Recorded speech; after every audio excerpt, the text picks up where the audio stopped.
Hey guys, what is up and welcome to a new video. Now this one is going to be a little bit different than my usual videos I release on this channel, but I just simply could not resist. Pokemon Go has been absolutely taking over everything. I mean, I always see everyone talking about it, so many people are playing it and the craze is just out of this world. So for this video I decided, you know what, I want to make one Pokemon Go video talking about just tips and tricks, things that I recommend you keep in mind and actually know about, because if I knew these when I was playing at the very beginning, I feel like it would have made things a lot easier. So we'll be going over what I consider to be the more or less 10 must-know tips and tricks when playing Pokemon Go. So here's my collection very quickly. Now I'm almost level 19, level 18 at the very moment, and I have several Pokemon over 1000, but I'm still obviously trying to get them even higher. But so far this is what I have.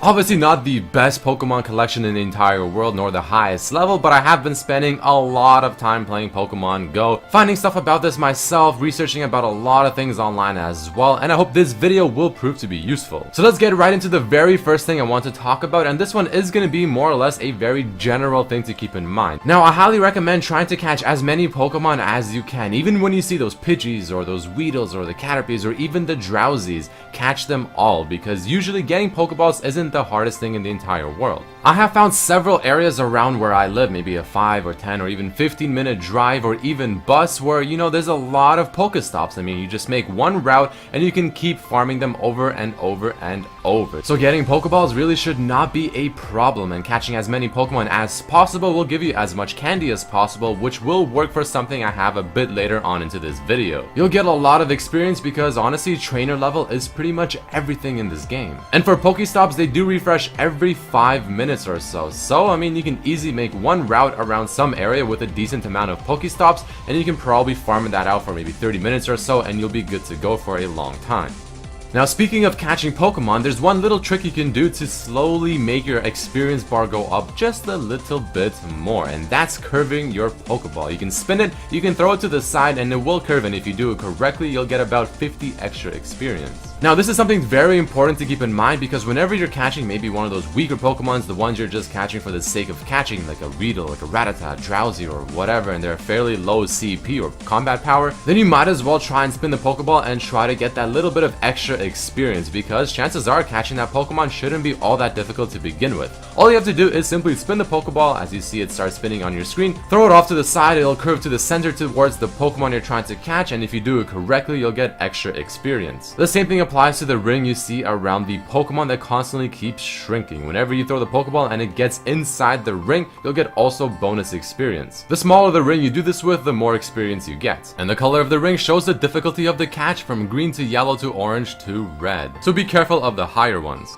Now whenever you're actually trying to find Pokemon or trying to stalk them out, the footprints at the very bottom right obviously do mean something. Whenever you see a Pokemon with 3 steps, that means it is relatively close to where you currently are, and if you walk the right direction for maybe a few minutes, then it'll slowly start getting closer and the footprints will decrease down to 2, down to 1 when you're very close to it, and if it's right around you but it hasn't loaded yet, it'll have 0 footprints. And if you ever see a Pokemon you're trying to find with 0 footprints, essentially you want to just stand still, wait maybe a couple of seconds, and they'll probably appear. But another thing that's very important to remember that I feel like a lot of people might not know about is when you open up that nearby Pokemon list, if they're all, for example, at 3 footprints, the order of the Pokemon in which they're listed is actually important, because the one that's listed at the very top left is actually the closest to your current location, while the one at the very bottom right is the farthest. And this can greatly help your potential to find a Pokemon when they're all listed as 3 footprints, because it does make things a little bit more difficult and awkward.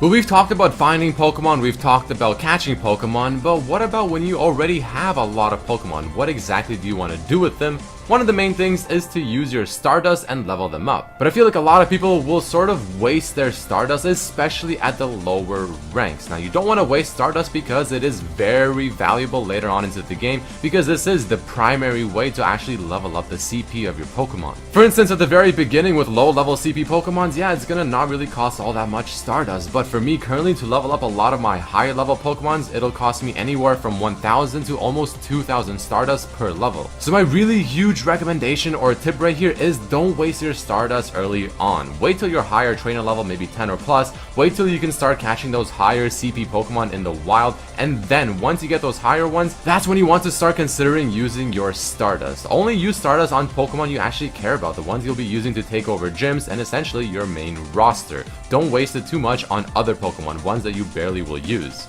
But speaking of higher CP Pokemon, like I just said, trainer level is, in my honest opinion, everything in this game. The higher the trainer level you are, the higher the chance you have to get better Pokemon, whether it's finding higher CP Pokemon in the wild, or being actually able to level up your Pokemon to a higher CP level to begin with, because yes, you can only level Pokemon to a certain amount of CP based on your trainer level. If you're level 8, you'll only be able to go up so much until the game tells you cannot level this Pokemon up any further because of your trainer level. This is why I always say try to catch as many Pokemon as possible, try to get as many of those Pokestops as possible as well, because trainer level does mean everything. The higher the trainer level you are, the faster, the better your Pokemon roster will eventually become. But the final trick I'll be talking about in this video is a very neat way to try and boost up that level much quicker.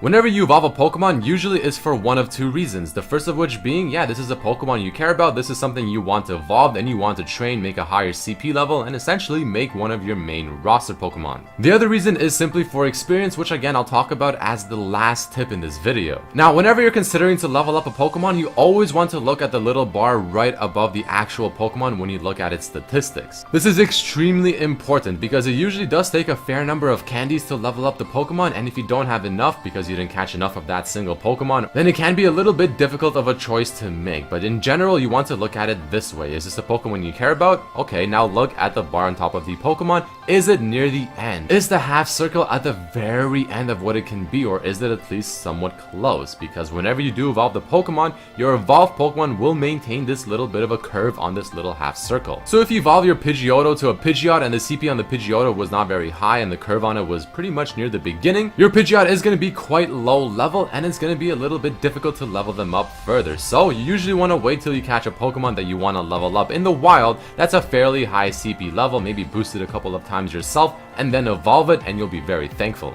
Next up, let's talk a little bit about the gym battles, because this is definitely one of the main things about Pokemon. I mean, this is pretty much what you're catching and leveling up your Pokemon to do, to destroy other gyms from other teams and have your Pokemon be chilling at the very top and looking all epic. It's a very feels good moment whenever you have your Pokemon as the highest level in the gym. You are essentially the gym leader and everyone sees it and tries to take it down. But whenever you're trying to take down gyms, whether it's an enemy gym or to prestige your own team's gym, the best way to battle is just to spam your attack on the Pokemon as fast as possible. Dodging hasn't really seemed to be all that useful. It kind of seems like a waste of time. You just want to attack as fast as possible, use your special abilities as well, and obviously try to use Pokemon against other Pokemon that will be super effective. But if you're chilling with your friends, hunting Pokemon and also taking over gyms, you can all fight the gym together. I'm not sure up to how many people, but let's say you had 3 friends, all of you can go in, fight the same gym together, but keep in mind that all of you will be taking damage together as well. The damage is shared. But the benefit to this is the fact that you will be doing essentially 4 times the damage to the Pokemon you're fighting, so clearly it'll make things much easier.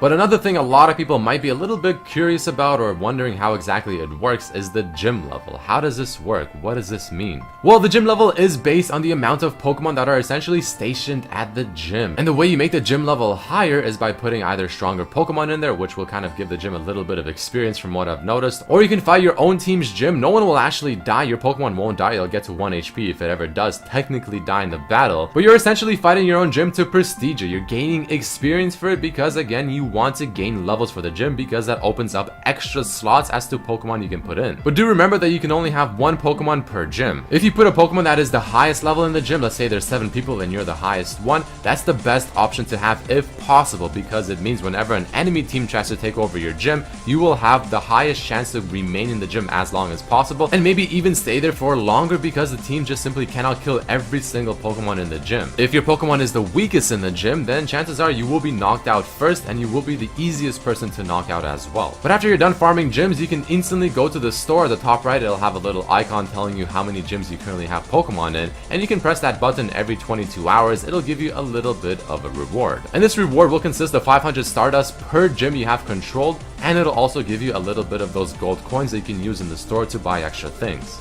Next, let's very quickly talk about those eggs, because these eggs are very important. They're something that you should always have hatching because you get free experience, you get free Stardust, free candy, and free Pokemon. There are several ways to hatch eggs. I mean, you have to have your app open at all times, first of all, but you can either just simply walk around, maybe bike, attach your phone to your dog and let it run around as well. You can even hatch them and stack up the kilometers in your car as long as you're going maybe 30 kilometers or less. But the best thing about the eggs is that it can give you Pokemon and you can get a lot of candy for that specific Pokemon you just hatched, which is extremely useful. But here very quickly is a chart as to what Pokemon so far we know you can get from all the 3 different eggs, the 2km, the 5km, and the 10km.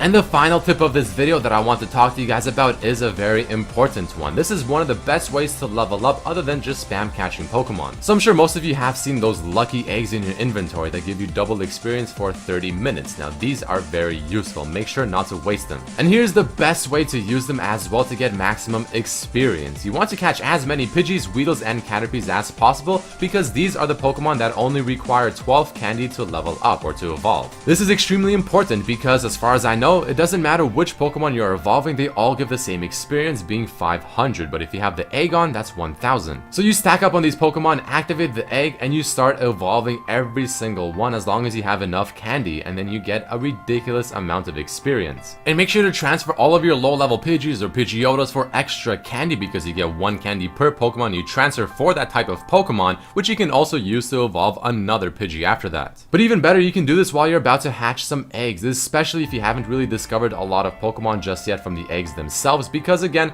hatching an egg will give you experience. If you find a Pokemon from the egg you haven't found yet, that'll be even more experience, and then you double everything, and that's gonna be quite a bit. But that's probably the best ways, or one of the best ways to use your lucky eggs to hatch. Again, you can also do this while walking around maybe some Pokestops because those also give experience. But there you guys have it, my 10 must-know tips and tricks when playing Pokemon Go. I do hope that these were informative or useful and that maybe you have learned something new. If you did enjoy this random Pokemon video on my channel, then let me know by hitting that like button. If you found it useful or informative, then let me know as well. Make sure to share this with your friends, subscribe if you haven't, check out my other videos as well that are League of Legends. But I truly thank each and every one of you for watching, and I hope to see you for my next video. Peace.